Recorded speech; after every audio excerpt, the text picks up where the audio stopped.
from the Vegancentric Kitchen, and today I'm going to show you how to make chocolate wacky cake. Now, this recipe that I'm going to show you, it's not my recipe, it's actually my grandmother's recipe, and my family has eaten this cake for years, and I had no idea that it was vegan until my mom told me one day, and it is an amazing cake.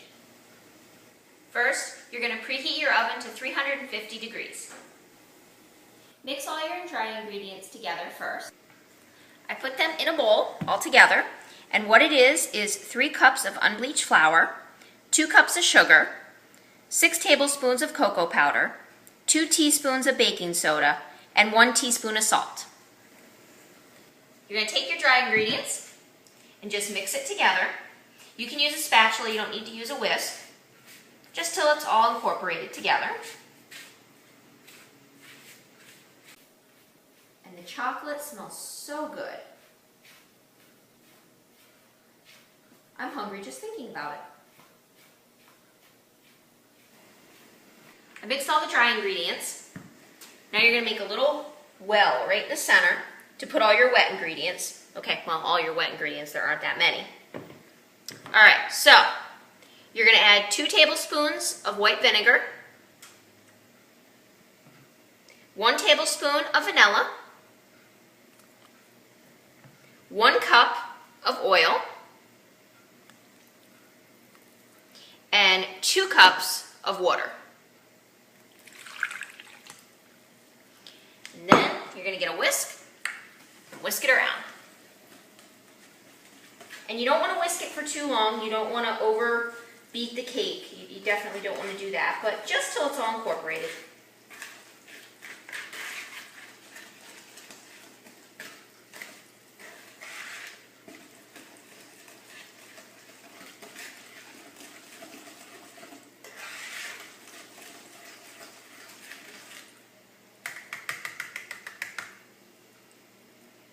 Now I'm going to take a spatula and just mix it to make sure that I got everything off the bottom. And there we go. Looks ready. So I've prepared my baking dish, and this is a 13 by 9 by 2 baking dish. It's glass. You can use tin if you want, whatever you prefer. And it is greased with vegan shortening, as well as then floured with just unbleached flour. Let me show you the shortening. This is what a box of vegan shortening looks like. And you can't get this everywhere. You can get the vegan butter. The shortening, though, I've only found that you can get it at Wegmans. We're ready to pour this in to our baking dish. Just pour it in. Scrape the bowl out.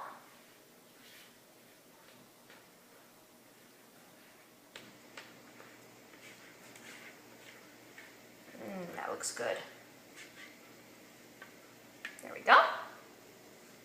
And you're ready to put it in the oven.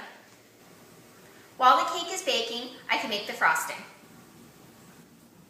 I'm making peanut butter frosting for the cake because, well, it's for my dad's birthday. My dad loves peanut butter frosting. So let's talk about the sugar though first. This is 2.5 cups of vegan powdered sugar. Now, sugar is not always vegan.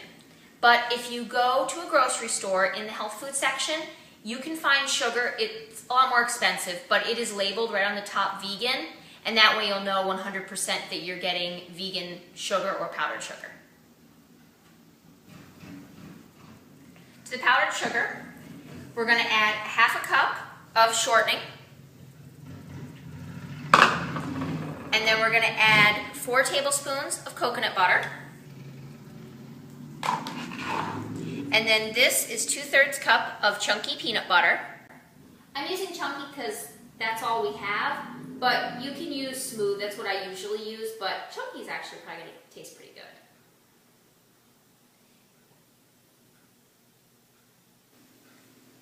Add 2 tablespoons of molasses.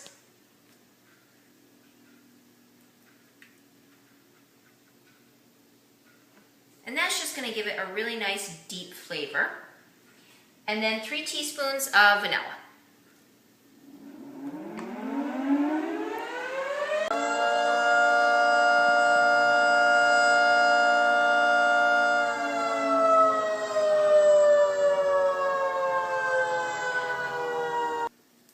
Now that the fire siren has stopped, we can continue filming.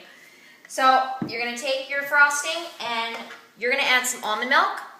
You can add anywhere from 2 tablespoons to 4 tablespoons. I'm just not measuring it. I like to add a little bit at a time just to see what the consistency is like. Start mixing it around. Now if I get powdered sugar everywhere, that's common. I always make a mess.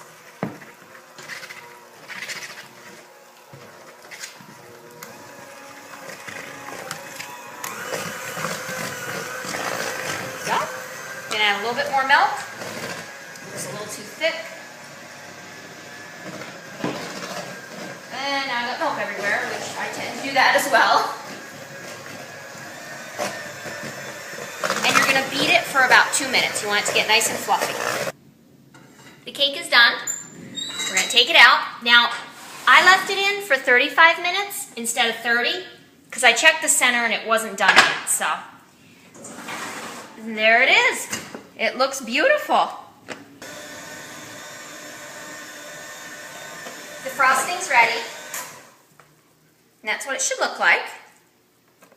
You want it a little thick. The cake's out, so now we're going to let it cool.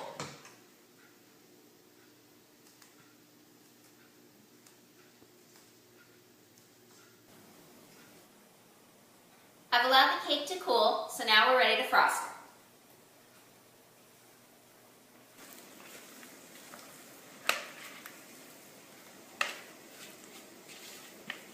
And I'm going to put all this frosting on here because I love a lot of frosting on my cake.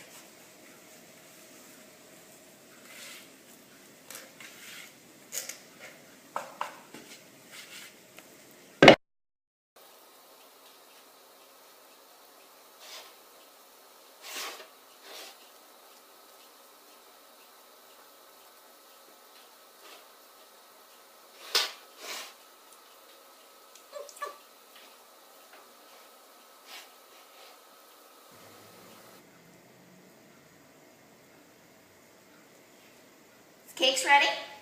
You can store it in the refrigerator if you'd like. I can't wait to eat it. Thank you for watching the Vegancentric Kitchen.